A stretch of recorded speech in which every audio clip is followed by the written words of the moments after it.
How do you talk to children about money? How do you teach kids financial education?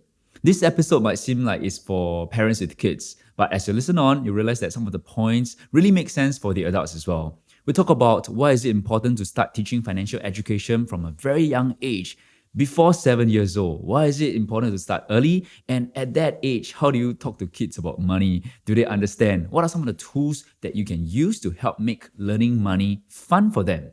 At the same time, with technology and social media, does it make it harder for children to understand money? For example, we live in a cashless society. You use your apps to make payment, you use credit cards, you don't even see physical money transferring hands. Without the physical transfer of money, right, children don't have something to visualize, something to see. Does it make it harder for them to understand money? Does it shape their perception of the world with regards to money because of this cashless society, because of technology, and because of in-app purchases? How are they going to handle money? Does it influence them in the future? Let's talk about some of these topics and learn how to teach children about money.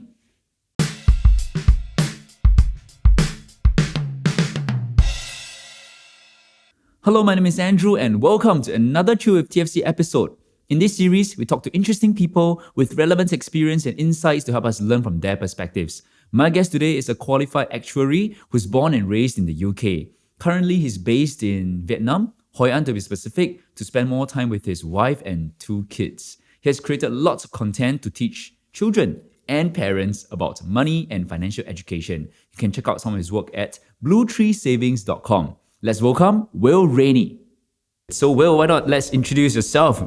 Help us to get to know you better. Sure. So I'm Will Rainey. I'm from the UK. And so my background is that I'm an actuary. So for people who don't know what that is, essentially an accountant who loves statistics. So we look at sort of insurance and pensions, etc. So I was doing that for many, many years in the UK. And then in 2014, we moved from the UK to Hong Kong. And so I had a role of head of investment strategy for Willis Towers Watson. So I was essentially going around Asia, talking to some of the largest investors. So your insurance companies, your pension schemes, your sovereign wealth funds, advising them on where to kind of invest their sort of like millions, billions of dollars of assets. Then in 2019, my wife and I decided we're going to take a completely different path, and we decided, right, we're going to leave our full-time jobs and move to where I am now, which is in central Vietnam. And the main purpose was to spend more time with our 2 young kids. As they say, they only grow up once, so we kind of wanted to make the most time of that. And so we've been here for the last 2 years, nearly 2.5 years now. My kids are in the international school, so whilst they're at school, I wanted to really be doing something and kind of using the skills I've had throughout my career and the conversations I've had. And so I've really focused on wanting my children to have the same opportunity that I've got now, or my wife and I have now. And so I started teaching them about money. And I thought, well, actually, there's not that many resources out there for parents to teach their kids about money. And it's so important. So I started a company called Blue Tree Savings, and the main purpose is to try and educate as many parents and children about money so that the next generation kind of grows up more financially healthy and wealthy than generations before them. So that's kind of my story. Okay, why is it important for kids to know about money? Yeah, it's really important because there's quite a bit of research that shows that children actually form many of their adult money behaviours by the age of 7. So this is a big research paper done by Cambridge University in England.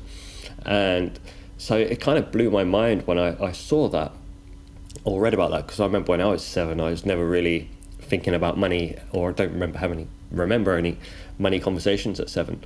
But what we're doing is we're kind of observing the world around us at that age. We're just sucking it all in, and it's at that point we're seeing money being spent by parents or adults.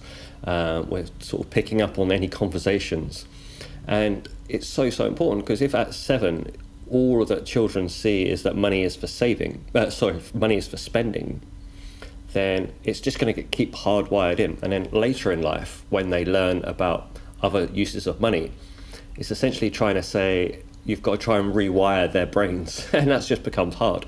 So what we want to do is, from a young age, is teach kids about the different uses of money get them to start forming really positive, healthy money habits from a young age, and then they'll kind of stick into adulthood, rather than sort of not teaching them at all and hoping they pick up good habits, and if they don't, you have to try and unwind it. And that's, as we know, habits are so hard to change. So it's really important that we have kids having a positive views about money, because if they think positively around money, then they're more likely to want to manage it and learn about it, but also forming these great habits. So the younger the better. I was saying that even before 7 years old, based on this research, we should really get them started. How young should they start? Yeah, they should.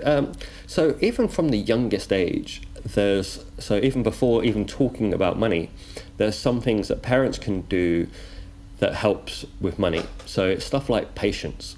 And patience, if you want to be financially healthy and wealthy, in my view, you have to be patient. We know this from, if you want to invest in the stock market, you can't expect to have high returns in the next month or something. You have to wait for a long time.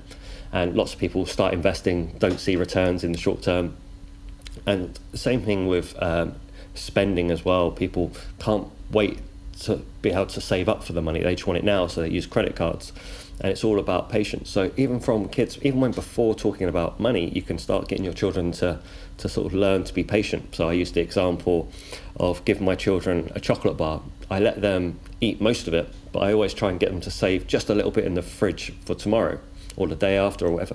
So again, they're seeing that they have to be patient. And if they do, I give them a little reward. So I'm kind of teaching them, be patient with some of your chocolate, and I'll give you a reward. And then the same thing happens with money. If they can get some money. So with my children, I've been giving them pocket money since they were 4 years old. And every time we give them some pocket money, we say you can spend most of it. Pocket money at 4 years old? Yeah, and again, just small Wow. amount. It doesn't matter, just a little bit. And just saying to them, we'll go to the shops, we'll buy some sweets, because that's pretty much all they could afford. But I always say you have to save just a little bit. And it doesn't matter how small that amount is. It's not really important. It's more about they're getting in the habit of not spending it all. And so even from that youngest age, they're kind of seeing, okay, and then I kind of give them a little reward. So you put that, I don't know, whatever it is, 10 cents, 20 cents away. And I put a little bit extra into the pot when they do. And so again, it's just very small amounts, but it's getting them to habit and showing them that if they are patient, they get a reward. And so when I'm talking to parents about this, I set out what I call the 3 rules of wealth. And that's make sure that you spend less than you earn, that you sort of invest what you save, and then you be patient. And to make that kind of fun for children, I kind of use this analogy of money being like seeds. So I say to my children, think of money like seeds. You can give that seeds away, and that's just like spending. But straight away they're like, oh, what does it mean when you plant those seeds? Because kids know about seeds. And that's when you sort of say, well, that's like saving and investing. So every time you get 10 seeds, always keep one. And then the next one, which is to invest, is to plant the seed. And that's when the seed starts to grow. And lastly, they know that seeds or trees don't grow overnight. So they know they have to be patient to see these trees grow. And it's just a really easy way for them to kind of visualize money in the future. It gets them to follow these 3 rules, because I say the first one is spend less than you earn, so that means save some of your seeds. Second is plant them, which is invest, and third is be patient, which is let your trees grow. And it's just a fun way, and hence why my company's called Blue Trees. So my kids will say, when they put in some money away, they'll say, how many blue trees do I have, Daddy? Or Daddy, I want to put some money towards my blue trees. And we kind of show them on the computer their savings, and we show them in trees rather than in money, just because it's more engaging and fun for them, and they compare it amongst themselves about who's got the most trees. Right, because you're saying that trees is a really good analogy and a visual image for children to understand. You mentioned the 3 rules of money. I was going to ask you, like, how do you teach them such, hard topics about money itself? And do they relate well to this tree analogy? I don't know, we're city kids. Do we relate to trees and nature? Yeah, well, so I don't know about all schools, but I know my kids are learning a lot about in the environment and the rainforests, etc., and like making sure that they grow up sort of trying to be good global citizens and not use lots of plastic and stuff like that. So they're learning all this at school, and it's really nice, because I say to my kids, right, we're planting all these blue trees. when you're 18, are you just going to go and chop down all of your trees and go and spend it? And they're like, because they've got this like really strong affiliation or sentiment about these trees, they're like, no, we don't. The thought of cutting down a tree sort of almost pains them, which is like a complete win from my side.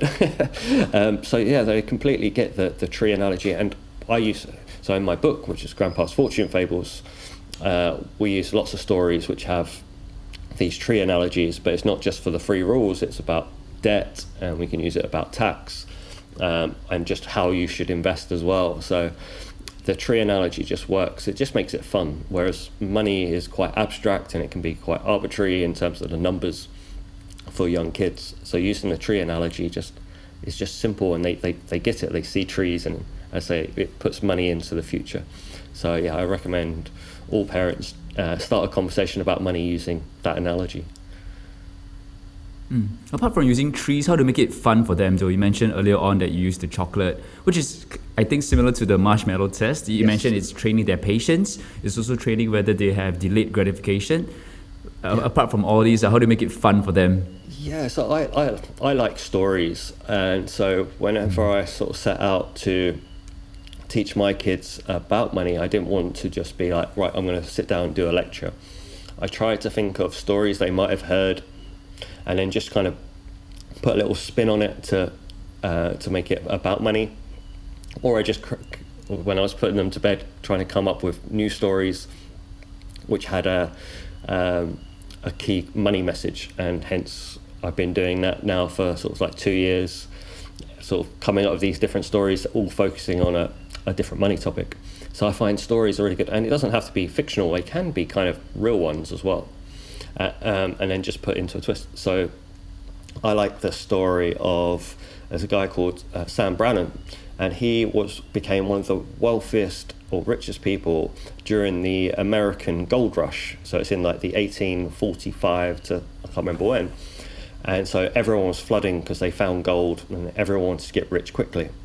And so Sam was there, and he didn't go looking for any gold at all. He didn't find any gold, but he told everyone, come, there's loads of gold to be found. And then he sold everyone a shovel.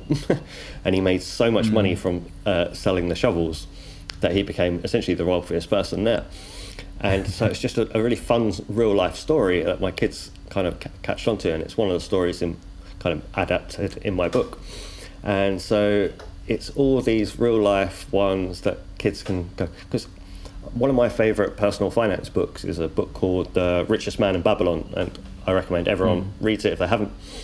And it just goes through about how to build wealth, and it's written for adults, but it's all done in story form, and it's by far one of the most easiest to read, powerful financial books there is. So I wanted to kind of replicate doing some of that for children, because adults like stories and kids like stories even more. So yeah, whenever you see a little story or a real life story, just tell your kids. They'll love it, and they'll learn something from it. What do you think is the biggest obstacle in teaching children about money? And I mean, from your line of work, you work with the parents as well, right? You have to teach the parents on how to teach their kids. What's the biggest obstacle in all of this? Yeah, so one of it is about belief, and it's about lots and lots of parents have never been taught, or adults have never been taught about money themselves. And a lot of adults are actually in financial stress. They've either got debt or they're worried about general payments. And so you have these parents who are struggling and don't have the knowledge, and they're saying, well, how am I supposed to teach my kids about money? Why do I want to talk to my children about money when I'm finding it stressful? I don't want to put stress on my child. And so that's one of the biggest blocks. And so overcoming that is a hard one, but the way in which I've talked to parents to say, actually, if you break it down into the simplest of actions that you can help your children do, and that is to help your child save a little bit of money every time they get some. And therefore, it's so simple. Every parent can do it, no matter how much money they have, what family background they have, or how good their kids are with numbers. All children can do that, and if they can just do that, it doesn't matter if they don't go on to learn all of the different jargon that comes with money, or start doing all the different types of investments. Just that one act of saving every time that they get some money is going to put them ahead of around 70% of people, because so many people are in debt.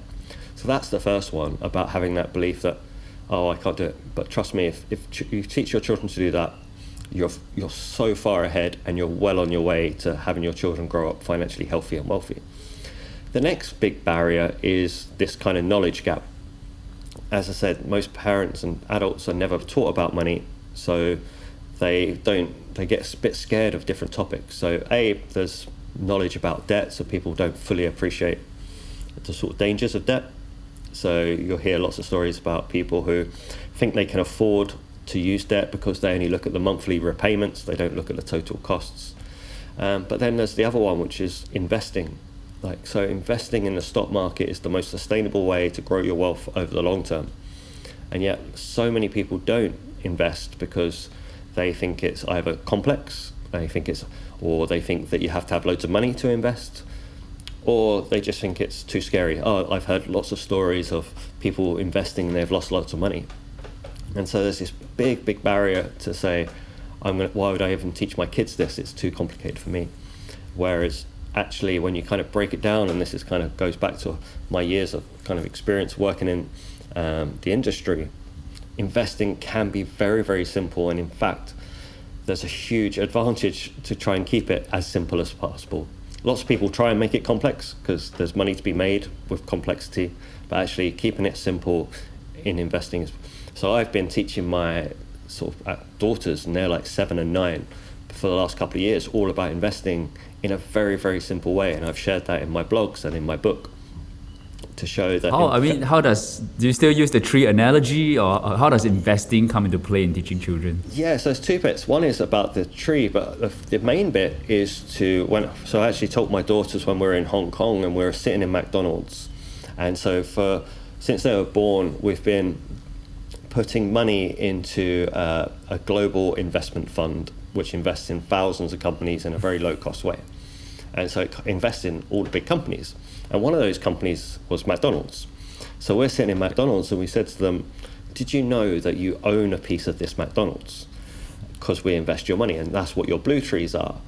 And so they got really excited really quickly. They're like, we own this tray, we own this seat, we own the bins. And I was like, yep, you own it all. You own a small bit of it. And also, all those people in the queuing up to buy their burgers and their Happy Meals, some of the money that they're giving to McDonald's is your money, because you own a piece of McDonald's, not just this restaurant, but all of them around the world. And McDonald's takes the money that we've given them or invested, and they use that to create new burgers or open new restaurants. And the more burgers and the more restaurants they have, the more money they can make. And the more money that they make, the more money that you make. And so straight away, they got this concept of investing means that I own something. So we went around the shopping mall after that, and we went and we saw the Apple store, and we saw all the people buying their iPhones and iPads. And you could say, right, you own some of that as well. So all those people in that shop are spending their money. They're getting a little bit poorer, and you're getting a little bit richer because you own a piece of that. And they got, again, just really excited, and especially when you start using the names that they know and love. So we're in Hong Kong, so you have Disneyland, so they own Disney and Netflix and Google, Alphabet. So straight away they got that as a real life concept. And then the tree analogy just comes in beautifully, because you kind of say, well, investing means that you're planting that seed and it grows into a tree. But then clearly one of the big areas is that people worry about risk. They're like, I put some money into the stock market, it can go down. And so the tree analogy just works, because you say, right, you've got these trees, you're growing them, you expect them to go really big over the long term, but it takes time. And also during that period, there could be storms. A huge storm could come along and blow the top off your tree. And that's like a stock market crash. And straight away, they can see, well, what do you do when there's a storm? Do you go off and chop all the trees down? No, you don't. You just let your tree grow back, and it'll always grow back bigger and stronger. They're very robust. And that's exactly what happens with the stock market. And at the time, shortly after that, we had the pandemic hit. So we actually showed them the stock market chart and saw the big drop off of the stock market. So we're like, look, we've just gone through a storm. All your trees are now smaller than they once were, but we're not going to touch them. We're just going to let them grow back. And luckily, they've grown back quite bigger and stronger than they were before. And that kind of example also let us, the virus and the pandemic helped us talk a little bit about why that happens. So we said, using the McDonald's example, because everyone got told to stay at home, less people are going to go and buy those burgers. So therefore McDonald's is making less money. But as the sort of pandemic gets a little bit controlled and people can go out and buy burgers, or McDonald's starts to deliver, McDonald's is going to start making more money and they're going to grow again. And that's kind of what happened. And so they got this kind of real world example plus this visualization together is such an easy way for them to understand, oh, okay, that's what's happening in investment. And no, kids aren't taught this stuff. and yeah, it doesn't have to be complex. And if a 7 and 9 year old can kind of really grasp that, and it doesn't have to go down to the details. I haven't used acronyms and all the capital gains tax and dividends and stuff like that. You don't need to really go into all those nuances, just the basics, and it gives them such an advantage. I mean, they can't be looking at candlestick charts that red means bad, green means good. But you did show her the chart, right, of when the pandemic hits and then it's all going down and that's when it's a thunderstorm. Yeah, so it's really funny. And she looks at it to visualize it. Yeah, so they look at the charts, and we don't do it very often. As again, one of my big bits is you should not look at it very often at all. But we had a funny conversation. So I was on my phone, and my youngest daughter came up and said, "Oh, let's have a look at the stock market chart," and it was red, so it just gone down. I was like, oh, that's good, because it means that we can plant more seeds and more trees, and it's cheaper. And she's like, "Dad, but it's red and you seem happy, but when it was green the other day, you were really happy as well, because you meant that meant we've made money. So are you happy if it's red or green?" I'm like, "Yes." And I was like, and as soon as you have that mentality that if the stock market goes down, brilliant. If you can just put some more in after the storm, the ground is ripe for investing more. And if it's gone up, great, your money's gone up. And if you have this positive mindset and have this long-term view, gets rid of all those fears that a lot of people have, that the stock market's gone down and it's the end of the world. And it's, in my mind, you need to have the opposite mindset and see it as opportunity. Okay. Earlier on, you mentioned that one of the biggest challenges or barriers or obstacles is the parents' knowledge gap, or they might be facing financial stress in their own life. And I think that's a good point, because, well, children pick up financial habits from their parents. And it really starts from the parents themselves. I mean, you shared a lot about how you can teach children financial education, but it's your internal barriers as parents that's the biggest. Let's dig a little deeper into that. How do you overcome your own biases, assumptions, like all the false assumptions you have about money, such that you can impart financial knowledge to your children? Yeah, so it's a really tricky question, because everyone's going to have a slightly different view, but what's been really good is people have to say, right, I want even if you're feeling financial stress, all parents can say, I don't want that for my children, and I want to do something about it. So the great thing about what I've been doing is that people are using their children as a catalyst to change that mindset, to change their motivation for learning about money. And we all need that. And I think we need that catalyst, and the same with everything. Like, I know people who have known that they've been unhealthy for a long time, but yet haven't done anything about it. And then there's been either they've had a health scare, or they start thinking about their children, and that causes them to change. And so for parents who are financially uncertain, or have a knowledge gap, or a bit worried, use your children as this catalyst to not just change their lives, but to change yours. Because, as I say, money is not a one-off lesson. You don't sit down, give your children one lesson, and suddenly they're going to be the next Warren Buffett. It's all about habits and continual reinforcement. So what they need is good role models. And so therefore, parents saying, right, today I'm going to be the day that I'm going to teach my kids about money. And I hope this podcast is that catalyst to start that motivation. Then use that not just for your kids, but for yourself. And say, right, I'm going to be a good role model. I might have not been good at spending before, I might have overspent, but I want to show my kids that I can start saving a little bit every time I get some money. So I'm going to start saving with my children. I'm going to start investing with my kids. I'm going to start learning about investing so I can invest their money so it grows, and I'm going to start investing some of mine as well. And I remember when we had a talk before, I shared a story of a friend who said, what are you doing for your children in terms of investing? And I told them what I was doing, and I said to them, this is what, if you want to do the same thing, here is how you do it. And I went through a couple of steps, and it was very, very quick. They'd set up an investment account for their kids. But as they were already doing that for their kids, they set up an investment account for themselves, and they started putting a little bit of money in there. And they continued to do that, and then they saw it wasn't hard, and they saw the money growing, and they started to put a little bit more and more and more. And now they just save a good part of their sort of salaries every year. And it's all because they were doing it for their kids, and they just sort of jumped on. Before that, because other people said, like, how have you got this, my friend, to start saving? He was always terrible with money. And it was all about not making it about them, because they are spending because they're adults, and they've got holidays to spend for, the houses and the cars and all these other things that we as adults have as short-term responsibilities, and where our money goes.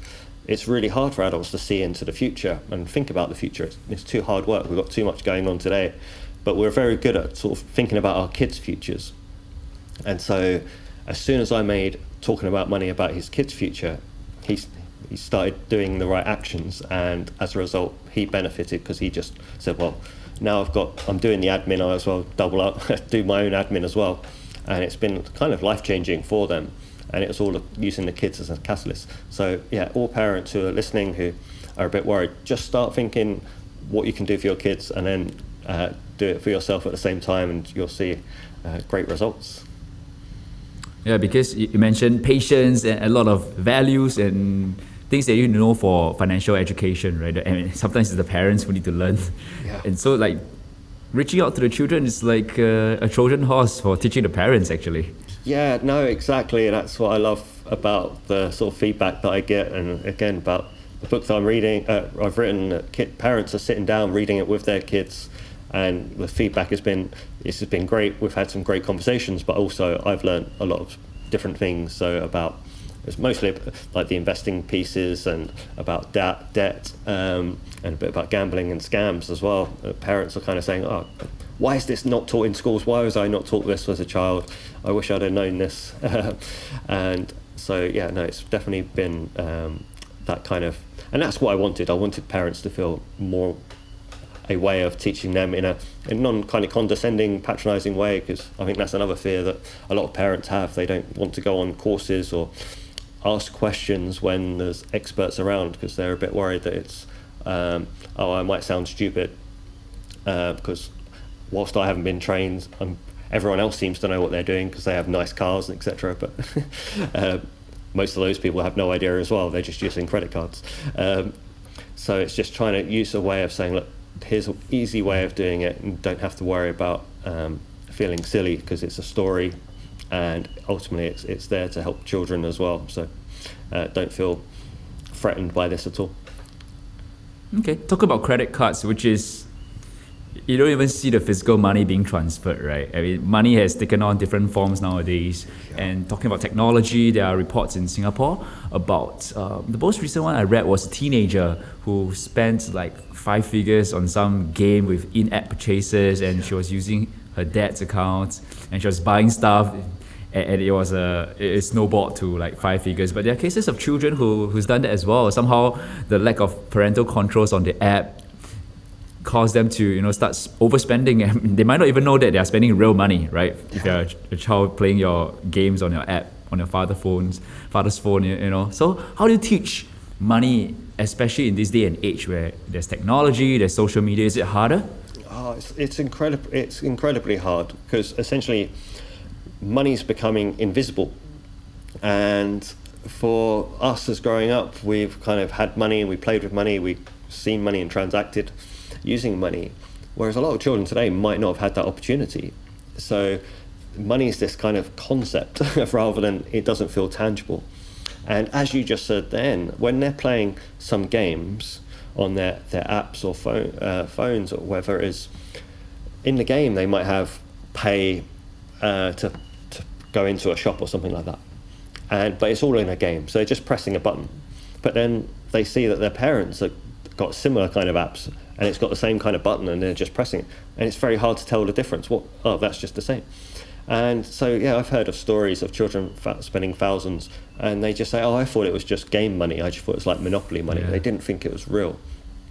So what happens now is that we, as parents, we have to, or all parents, guardians, have to be more proactive than ever to teach children about money. We have to teach them what it is, that a transaction, when they press this button, or when mummy and daddy put their phones to and it goes beep at the shops, or their credit cards or their watches, a transaction is happening. And without parents or anyone teaching them that, they're not going to know. We've kind of grown up and we've kind of gone through the process of seeing what's happening, whereas children aren't. And so it's all just beeps and cards, and no, it's not visible. So we have to kind of go back to, right, what lessons did we learn from using cash? Okay, we learned that once you give some money over and spend it, you don't get that money back. We learn that there's a transaction because I hand over the money and they hand me something back. Whereas at the moment, if you just beep something, it doesn't feel like a transaction. You're just waving your card and someone gives you something. It doesn't feel like an exchange, whereas with cash, it did. And cash feels real. It feels like you've got paper and you give that away and it's tangible. So we need to be so much more proactive in sort of filling in those gaps that were there, which were kind of filled before by cash. We have to do it as parents, and that means when we go to the shops, we can't just not talk to our kids about money. We have to say, all right, if you're buying that, that means money's going from my bank account to the shop's account. So a transaction's been happening. I'm not just waving my card and suddenly we get given all this free stuff. So that's one way. And so whenever, at this point in time, when people still do have cash, if you have children, I strongly recommend that you use cash or give your children cash just to help get those lessons. So the technology is fantastic. It makes our lives convenient, but it takes away learning lessons. And also technology means that we spend more. And that's we're already in kind of a consumer world, and instant gratification with deliveries being expected the same day or the next day. And technology is facilitating. What should the conversation be like? Because with investing, you can use McDonald's as an analogy, and with saving money, you can use a tree as a visualization technique. But with credit cards, it's just digits on a screen, right? I can't be showing them the digits on my screen, on my phone, and this is money transferring from me to the merchant. Yeah. How does the conversation go? So I'd really recommend that this is one of the topics where you try and use real money. So you actually sort of sit down with them. It doesn't have to be in a shop, it can be at home, and get some real money out and say, right, this is what happens when we go to the shops. And you can it's just like a kind of role play, being the shopkeeper, and you say, look, you give me this money and I'll give you something else. And it again just shows them that this is what's happening.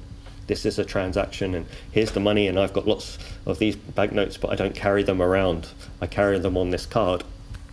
And when I go to the shops and I beep my card, some of that money goes from my card, and you can kind of show them with the notes and pass it over to them in exchange.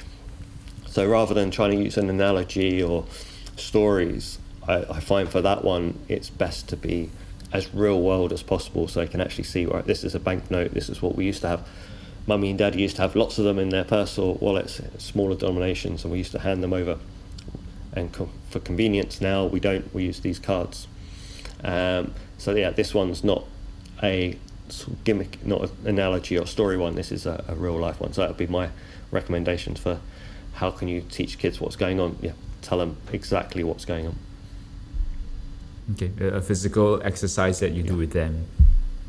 Okay, we'll talk about technology, we'll talk about credit cards, there's also social media, and I know it goes back to values, the very first point that you make about patience, but with instant gratification and FOMO and everything that you see on social media, your friends are having all of this good stuff, and you might want to get some of them as well. So as your children grow older, how do you get them to go back to the values that you have been teaching them all this while? How do you reinforce it? Yeah, no, it's a really good question, because one of the biggest challenges is this kind of social sort of peer pressure for children, especially sort of teenager children. And when we were kind of growing up, we would always compare ourselves to our friends. But in a majority of cases, your friends and your friendship group are in the same sort of social, economical kind of place as your family. And so whilst you might compare yourself, it wasn't a huge amount of difference. Whereas children today aren't just comparing themselves to their friends, they're comparing themselves to so essentially the whole world on social media. And that just increases that pressure to want to keep up with the Joneses. And so we have to, again, just do a little bit more than what's had to do in the past. And so the way in which I talk to my daughters about this is two things. One is about the values. What do we spend our money on and why? So we like going on holidays. We've taken time off full-time work to spend time with our family, and that's what we want to save our money. So when we haven't got, I don't know, the biggest house compared to everyone at their school, and that's fine. We're happy because we've got our money and we're using our money to make sure that we can go on values. So if we bought a bigger house, we'd go on less holidays, and mummy and daddy would have to go back to corporate work and not see our kids as much. And so we're choosing to make that decision. And I think having those kind of conversations about why your family spends money on the things that it does and why it doesn't can really help kids understand, okay, it's not just everyone can have everything, because that's not the case. And sometimes you don't want to spend. But the other one, and this is a really, really big one, is to help kids understand that what they see from other people isn't what it really is. And so this is one of the big stories that I've written about a number of times. And it's essentially rich versus wealthy. And so I want my kids and all kids to kind of really appreciate this, because in the real world, what we see on social media is what I call rich. It's people who have got nice clothes, and they talk about holidays, and they're always in the sunshine and hotels, etc. And we always kind of like, oh, I want that life. That's amazing. It looks fantastic. But we don't know what goes on behind that. We don't know have they got any savings? Are they using debt for doing that? And so what we need to do is, rather than sort of just say that that's just rubbish, don't do that, is to try and give them an alternative. And this is where I've been doing a lot of work, and hence the book Grandpa's Fortune Fables I've got. And what Grandpa's all about is about being wealthy, and this is about looking after your money. So we essentially it's saying, right, you might not have the most flamboyant lifestyle and clothes, etc., but if you have savings and investments and you're growing this kind of financial forest that I kind of mentioned, then you have this security, and you can then take time off work because you know that you've got your forest and it's producing seeds while you sleep, so you get money whilst you sleep. And if things go wrong, you can always rely on that kind of forest. And the people who have that financial security are the ones who are going to be financially healthy and wealthy, but you don't see them around. They're not showing off their wealth, so you don't know they're wealthy. And it's like with the other personal finance book, the Millionaire Next Door, and it's all about, you just don't know who's got the money. And most of the people who have lots of money and looking after it, you probably don't know, you don't see them on social media, etc. So we kind of need to give children an insight to this kind of wealthy, and that's what I have in my book. I've got these two characters. I've got Richie Raccoon, who finds gold and he's very rich and has nice clothes. Then you've got Grandpa, who's just sitting in his forest having a nice time, relaxed time. But there's like something goes a bit wrong for Richie Raccoon, and he kind of loses all he has. But Grandpa's there to kind of look after him and sort of teach him the ways. And once children see both characters, then they can say, right, which one would you rather be like? And most of them would choose to be wealthy than rich. But without putting the two there, they're only ever going to see rich and want to be rich. And that's why it's so important that we kind of say, actually, there's these other people you don't see around, and these are the ones who are secure and happy and have opportunities, have freedom, and hopefully they'll start to aspire to do that. And once you have that, you then don't compare yourselves to other people, because, like, for example, I now see people with nice things, but I go, well, do they have any savings? They might not, and we know a lot of people are financing a lot of the sort of more radical spending using debt. And so you kind of go, well, that's fine, they can have that, but I don't want debt. I want savings. And then once you kind of think about that, you stop comparing yourself to those people. Yep, those are good tips for the kids, and actually good tips for the adults as well. Thank you. Thank you.